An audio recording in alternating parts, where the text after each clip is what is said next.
인도의 유명한 정치가 마하트마 간디의 일화입니다. 그는 비록 부모의 영향으로 인해서 힌두교인이 되었지만 그의 정신은 박의 정신을 바탕으로 하고 있습니다. 그래서 그는 이렇게 이야기합니다. 하나님 외에 그 누구도 그 무엇도 두려워할 필요가 없다라고 이야기했던 사람이 바로 마하트마 간디입니다. 어느 날 이 마하트마 간디에게 한 여인이 아들을 데리고 찾아왔습니다. 그리고 이 여인이 간디 앞에 무릎을 꿇고 사정을 합니다. 내 아들을 좀 도와달라는 거예요. 선생님, 제 아들 좀 도와주세요. 제 아들이 설탕을 너무나 좋아합니다. 건강에 나쁘다고 아무리 타일러도 말을 듣지 않습니다. 그런데 이 아들이 선생님을 너무나 존경하는데 선생님께서 권면하면 듣겠다는 거예요. 그러니 제발 우리 아들에게 설탕을 좀 먹지 말라고 줄이라고 이야기 좀 해주십시오라고 이야기합니다. 그때 이 마하트마 간디가 그 아들 눈을 지그시 봅니다. 그리고 눈을 들어서 그 어머니에게 이렇게 이야기합니다. 도와줄 테이니 보름 후에 오십시오라고 이야기합니다. 그때 이 어머니가 이야기하는 말이 선생님 제발 딱 한마디만 해주면 돼요. 설탕을 좀 먹지 말라는 그 말 한마디만 해주면 돼요. 우리는 멀리서 왔기 때문에 다시 오기가 쉽지 않은 거리예요. 그러니 제발 지금 설탕을 좀 먹지 말라고 권면 좀 해주세요 라고 이야기합니다. 그래도 마하트마 간디는 다시 한번 이야기를 합니다. 보름 뒤에 다시 아드님을 데리고 오라는 거예요. 어쩔 수 없이 이 여인은 다시 집으로 돌아갑니다. 그리고 기한이 차서 보름 뒤에 찾아왔습니다. 그런데 이번에도 마하트마 간디는 다시금 보름 후에 다시 데려오라라고 이야기를 합니다. 어쩔 수 없이 이 여인은 아들을 데리고 다시 집으로 돌아갑니다. 그리고 보름 뒤에 이 여인이 다시 아들을 데리고 간디 앞에 나왔습니다. 그때에 간디가 이렇게 이야기를 합니다. 얘야, 설탕은 몸에 좋지 않아. 그러니까 이제부터는 설탕을 먹지 말아라 라고 이야기를 해줬습니다. 여인은 간디에게 감사의 인사를 하면서 이렇게 묻습니다. 선생님, 한 달 전에 제가 아들을 데려왔을 때 선생님께서는 왜 보름 후에 그리고 또 보름 후에 오라고 이야기했습니까? 그냥 말씀 한마디만 하면 끝나는 일인데 왜 그렇게 미루었습니까? 라고 이야기합니다. 그때 간디가 이렇게 이야기합니다. 실은 저도 설탕을 너무나 좋아하고 그날도 설탕을 많이 먹었습니다. 그렇게 해서 설탕을 먹고 있는 내가 설탕을 끊어라 라고 말할 수가 없어서 설탕을 끊기 위해서 보름을 노력했고 그것도 안 돼서 보름을 더 노력해서 설탕을 끊고 내가 마침내 아이에게 이야기해 줄 수 있었습니다 라고 이야기를 했다는 것입니다. 왜 마하트마 간디인가? 말해주는 그런 글입니다. 왜 같은 말을 하는데 그 말의 무게가 틀릴까요? 아버지의 말이 틀리고요, 어머니의 말이 무게가 틀립니다. 시장의 말의 무게가 틀리고요, 대통령의 말의 무게가 틀립니다. 왜 이렇게 말은 똑같은 말인데 그 무게가 다른 겁니까? 때로는 인격 차이일 수도 있어요. 때로는 직책의 무게 때문에 달라질 수도 있습니다. 때로는 권력이나 힘의 무게가 실려 있기 때문에 그 말의 무게가 달라지는 거예요. 그렇다면 그리스도인과 비그리스도인의 말의 무게는 같을까요? 다를까요? 어떻습니까? 그 무게를 느끼고 살아가고 있습니까? 우리는 그리스도인의 입의 말과 비그리스도인의 말의 무게가 틀리다라고 우리는 그렇게 이야기를 합니다. 그러면 교회 말고 내가 살고 있는 삶의 현장 가운데에서 그 무게가 정확하게 느껴지느냐라는 거예요. 우리 옆에 분들과 함께 인사하겠습니다. 말에 무게 있는 인생을 살아갑시다.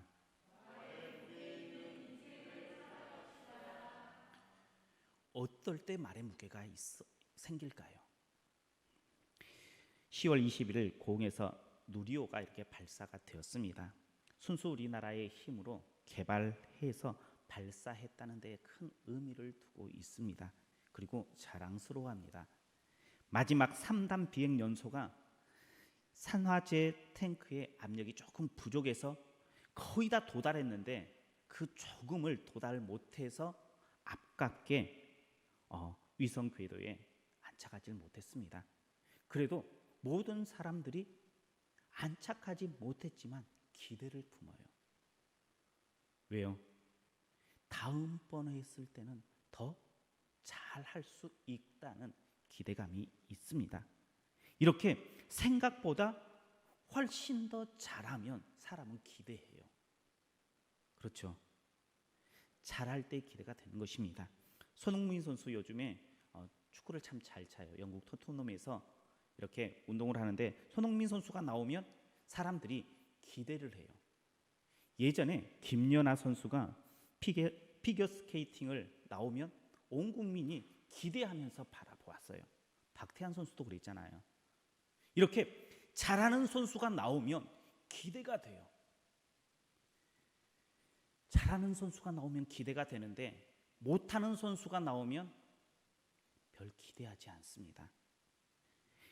그 의미로 지금 세상이 그리스도인들에게 기대감이 있을까요? 없을까요?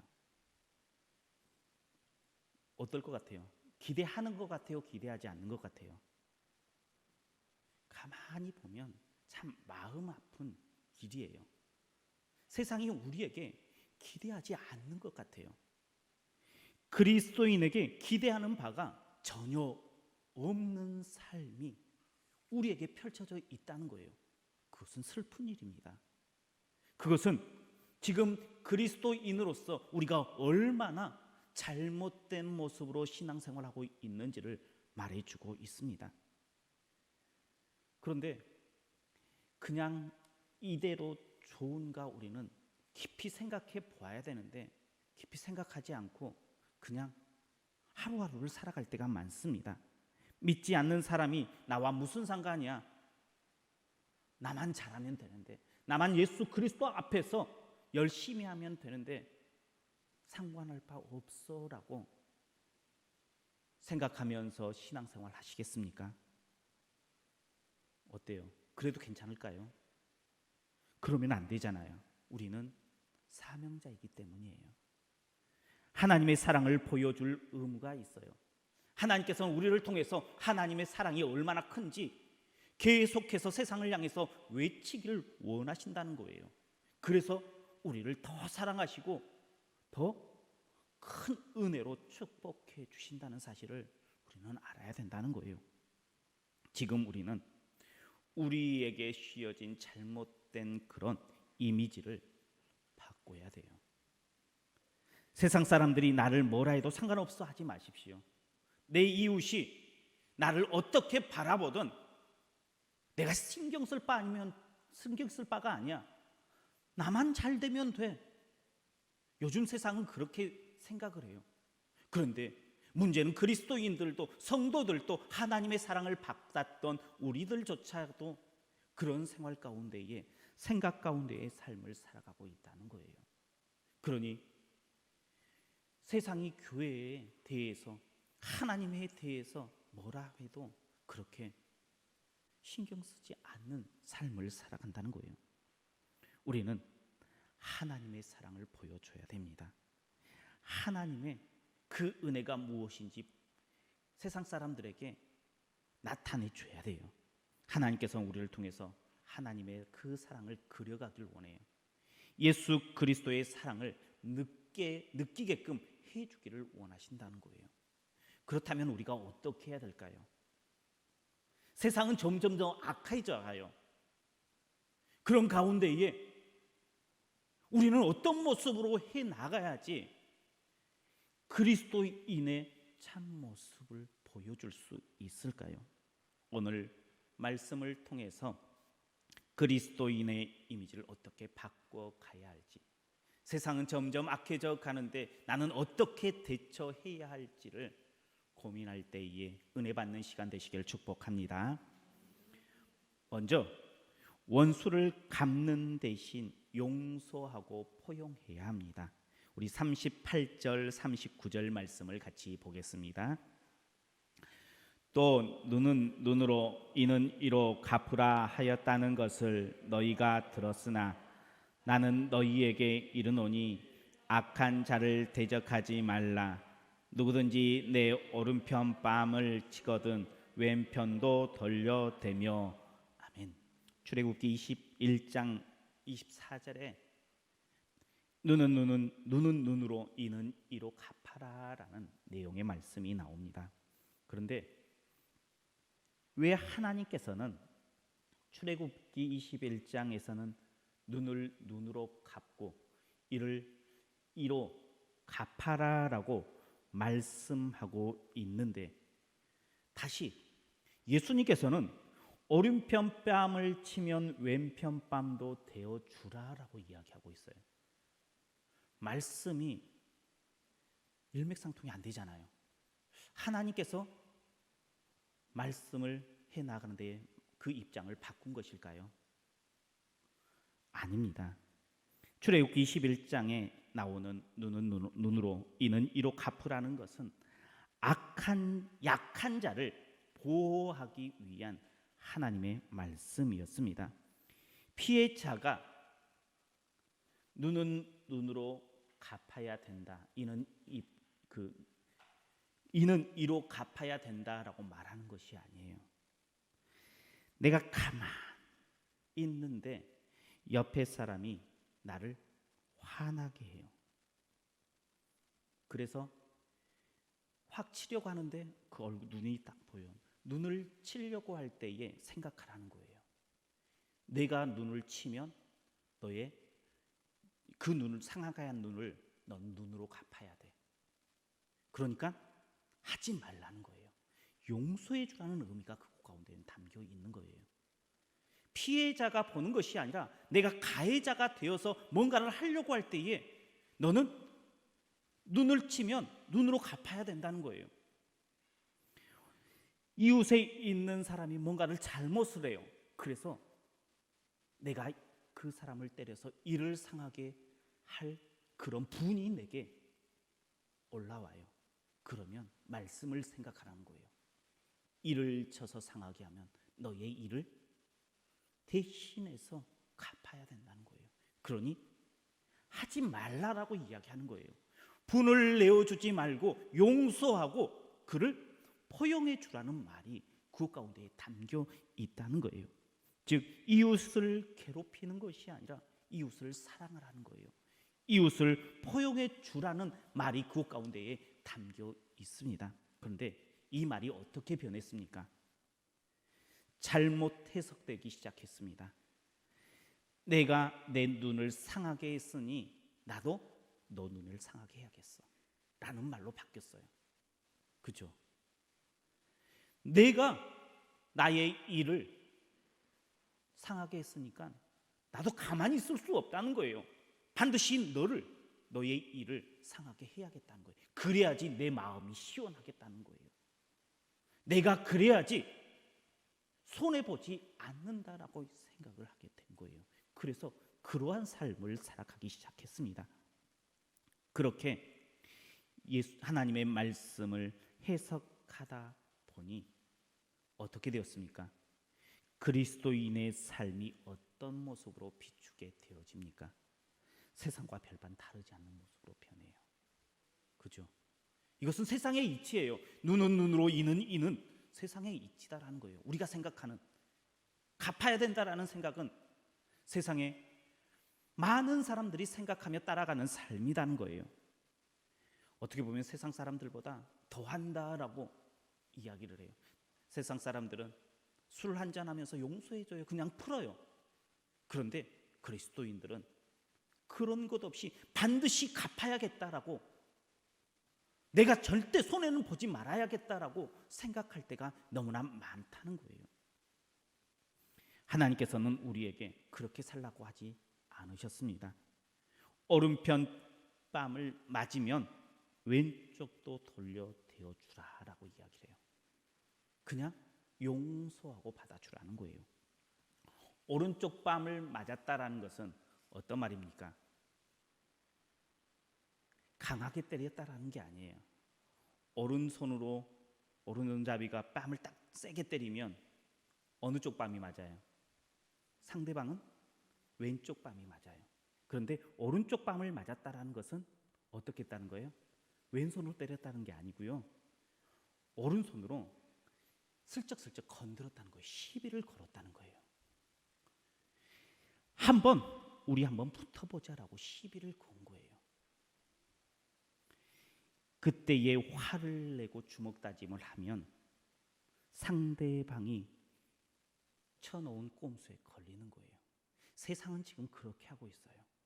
우리 그리스도인들에게 그냥 강하게 왼쪽 뺨을 때리는 것이 아니라 오른쪽 뺨을 슬쩍슬쩍 건들면서 해봐, 한번 때려봐 하면서 건들고 있어요.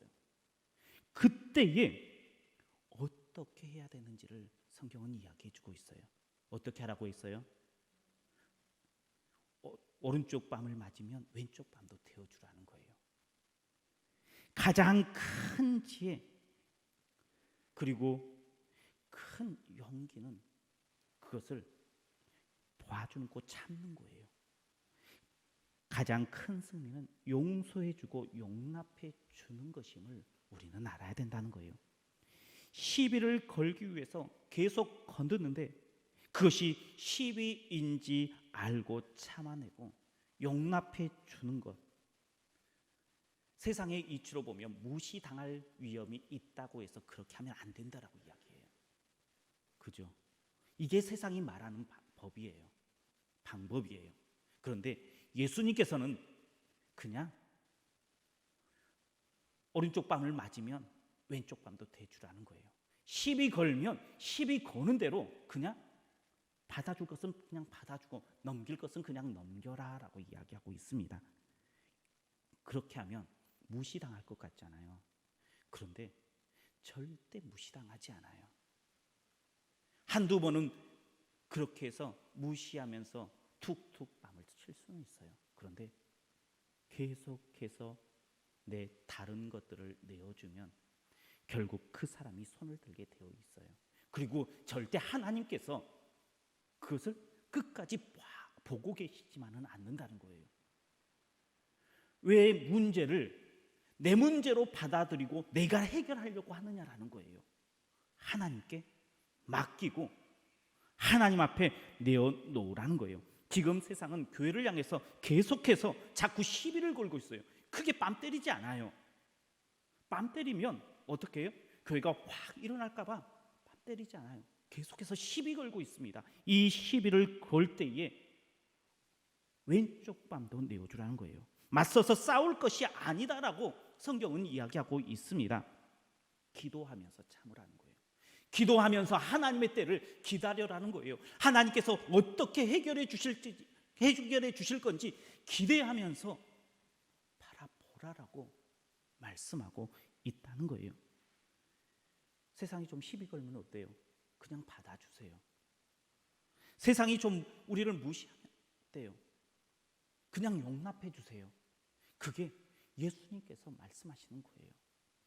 미련해서 그냥 무시당하는 것 아니잖아요. 알아요. 그래도 세상을 품어주라라고 이야기하고 있습니다. 그럴 때에 우리의 말의 무게가, 기대치가 올라가게 된다는 거예요. 하나님께서는 결코 무시당하는 그 모습으로 우리를 두지 않으세요.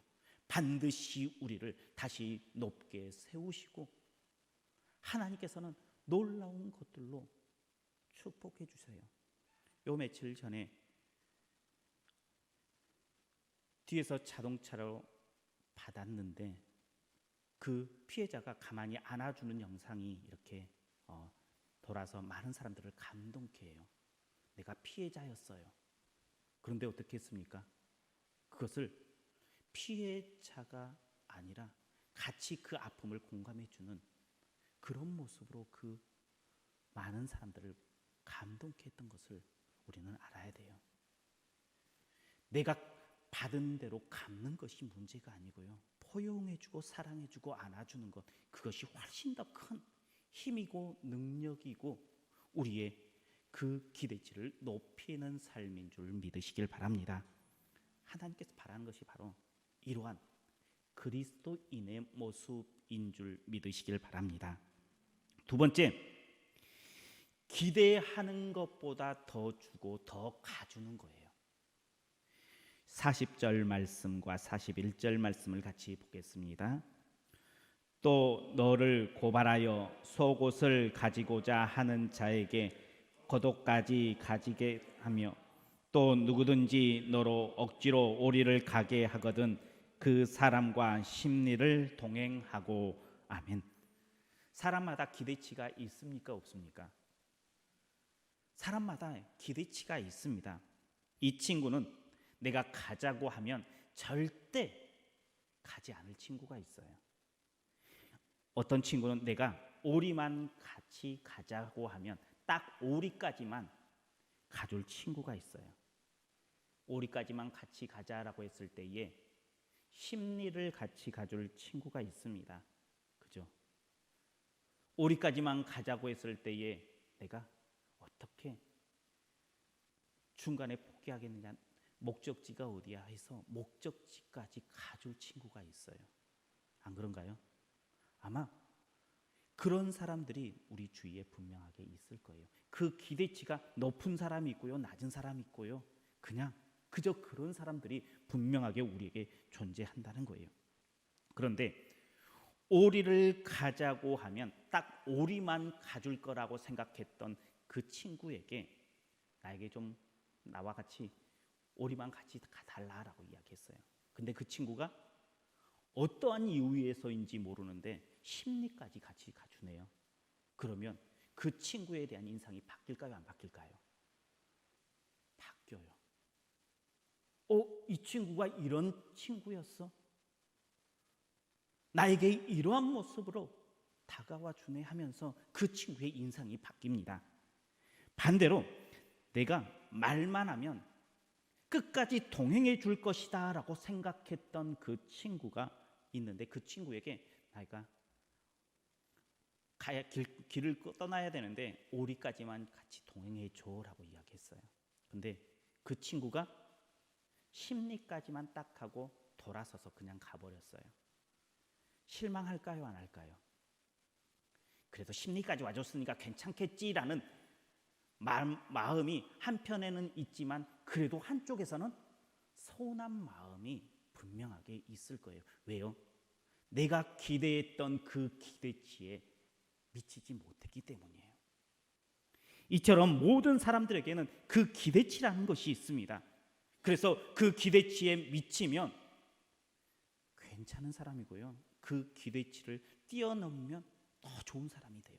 그런데 그 기대치에 미치지 못한 사람은 실망하게 됩니다. 세상은 그리스도인에게 기대치가 있을까요, 없을까요? 지금 세상인 우리 성도님들을 바라보았을 때에 어떤 기대치의 눈으로 볼까요? 요즘에 세상이 우리 성도님들에게 오리를 같이 달라라고 말하면서 어떤 기대감으로 바라볼까요?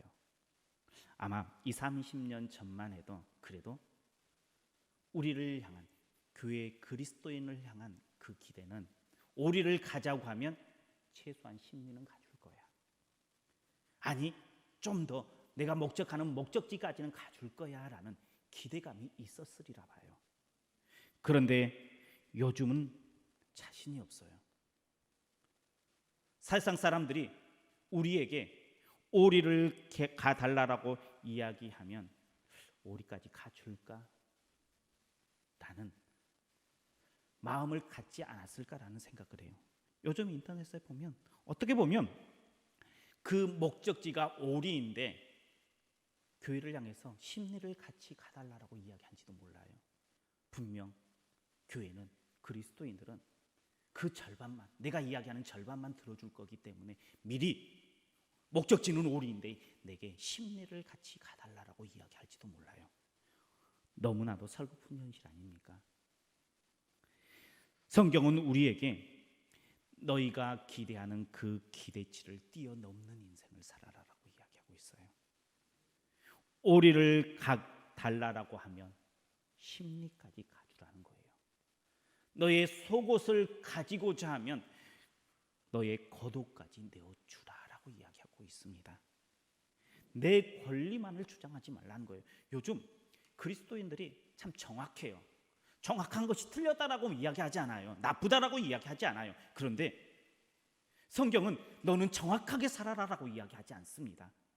어떻게 이야기합니까? 너는 너의 것을 내어주며 살라라고 이야기해요. 내어주면 내가 갚아주겠다라고 하나님께서는 성경은 매 말씀을 그런 말씀으로 채워 나갔다는 거예요. 그런데 점점 더 교회는 정확해져 가고 있어요. 정확하게 사는 것이 잘 사는 것처럼 생각되어지는 거예요. 세상이 보았을 때는 그거 맞아요. 정확하게 살아야죠. 손해보면 안 되죠.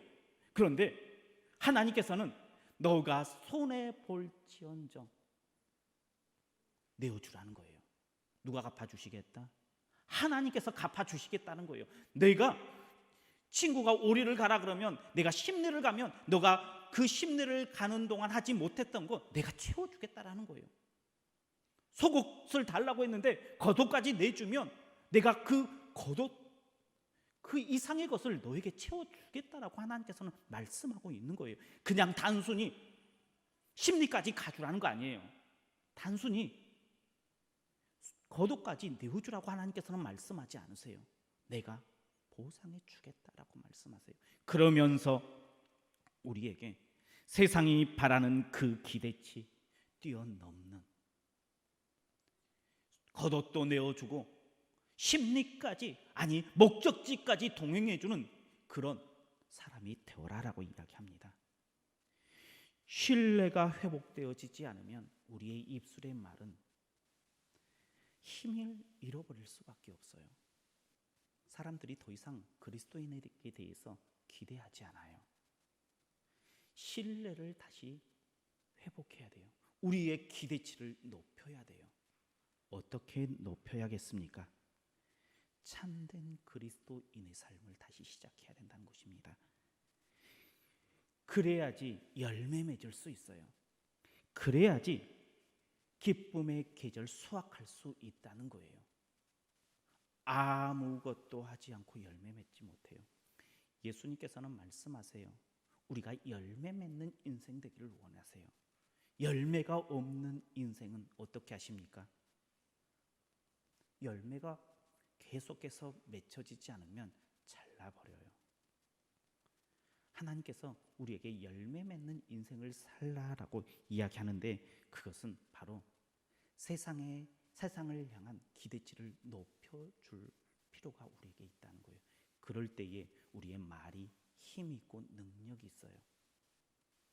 마트마 간디가 어린 아이 그 한 명에게 권면해 주기 위해서 먼저 자신의 삶을 돌아보고 나서야 권면해 줄 수 있었어요. 우리는 세상을 향해서 지금 뭔가 이야기할 때가 아니고요. 세상이 나를 건들면 묵묵히 주님 앞에 나와 기도해야 될 때예요. 그래야지 하나님께서 역전시켜 주세요. 그리고 우리가 세상이 우리에게 속옷을 달라고 이야기하고 오리까지 가달라고 이야기하면 겉옷까지 내어줘야 되고요. 그리고 심리까지 목적지까지 가줄 수 있어야 돼요. 내 것을 내어줘야 돼요. 그러면 분명 하나님께서 우리를 높여주시어서 우리의 기대치가 세상 사람들의 기대치보다 더 높아져서 우리의 말에 힘이 있고 그렇게 되어서 열매 맺게 되어줄 수 있다는 거예요. 열매의 계절입니다. 결실의 계절입니다. 우리가 어떻게 열매 맺을 수 있는가를 다시 한번 오늘 본문을 통해서 생각해 보았으면 좋겠어요. 그래서 풍성히 열매 맺어서 하나님의 그 놀라운 은혜의 삶을 고백하며 살아가는 우리 성도님들 모두가 되시길 축복합니다. 기도하겠습니다. 참 좋으신 하나님 감사합니다. 우리를 사랑하여 주시고 주의 능력으로 늘 붙들어 주신 줄 믿습니다. 하나님께서는 우리를 세상에 보내주시어서 사명자의 삶으로 하나님의 믿음의 자녀의 모습으로 빛이 되고 소금이 되어라 말씀하십니다. 이제 우리가 세상에 나아가 잃어버렸던 기대치와 신뢰를 다시 회복하여 하나님의 능력 있는 백성의 삶을 살아갈 수 있게 하여 주옵소서. 때로는 용납하고 용서하고 때로는 더 주고 더 가주는 삶을 통해서 그리스도의 모습을 보여줄 뿐만 아니라 잃어버렸던 그 신뢰를 회복하여 기대치를 올리는 삶을 살아갈 수 있게 하여 주옵소서. 그래서 우리에게 주어진 삶의 자리에서 풍성히 열매 맺게 하시는 하나님의 축복받는 우리 믿음의 백성이 되게 하시고 우리 교회가 되게 하여 주옵소서. 예수님 이름으로 기도하옵나이다. 아멘.